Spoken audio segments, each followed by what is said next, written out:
السلام علیکم ورحمۃ اللہ وبرکاتہ۔ الحمدللہ، اللہ تعالیٰ کی مہربانی سے اور اس کی دی گئی توفیق کے ساتھ آج ہم سورۃ اللیل کی آیہ نمبر 19 کو دیکھیں گے۔ سٹارٹ کرتے ہیں۔ الحمدللہ رب العالمین، الصلاۃ والسلام علی اشرف الانبیاء والمرسلین وعلی آلہ وصحبہ اجمعین، اما بعد فاعوذ باللہ من الشیطان الرجیم، بسم اللہ الرحمن الرحیم۔ رب اشرح لی صدری ویسر لی امری واحلل عقدۃ من لسانی یفقہوا قولی، ربی زدنی علما، اللہم فقہنا فی الدین، آمین یا رب العالمین۔ آیہ نمبر 19۔ وما اور نہیں، لِأَحَدٍ کسی ایک کے لیے، عندہ اس کے پاس، من نعمت کوئی نعمت یا احسان، تجزا بدلہ دیا جائے گا۔ بامحاورہ ٹرانسلیشن دیکھیے گا۔ اس پر کسی کا کوئی احسان نہیں ہے جس کا بدلہ اسے دینا ہو۔ جی، تو ہم پچھلی آیات میں پڑھ رہے تھے اتقا کے بارے میں، ایسا شخص جو نہایت پرہیزگار ہے۔ اس کی لاسٹ آیہ مبارکہ میں جو صفت بیان کی گئی وہ یہ کہ وہ مال خرچ کرتا ہے اس وجہ سے کہ وہ پاکیزہ ہو جائے۔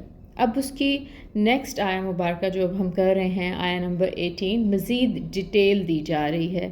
اب اللہ تعالیٰ نے بتایا کہ یہ ایسا شخص ہے جو اپنا مال پاکیزہ ہونے کی خاطر تو خرچ کرتا ہے، لیکن اس کا مقصد کوئی احسان نہیں ہے جس کا بدلہ اسے دینا ہو، یعنی وہ اپنا مال جن لوگوں پر صرف کرتا ہے، خرچ کرتا ہے، ان کا کوئی احسان پہلے سے اس پر نہیں تھا کہ جس کا وہ بدلہ چکا رہا ہو، یا آئندہ اس سے مزید کوئی فائدہ اٹھانے کے لیے خرچ کر رہا ہو، یا کوئی ہدیہ تحفہ کسی مقصد سے دے رہا ہو، ان کی دعوتیں کر رہا ہو۔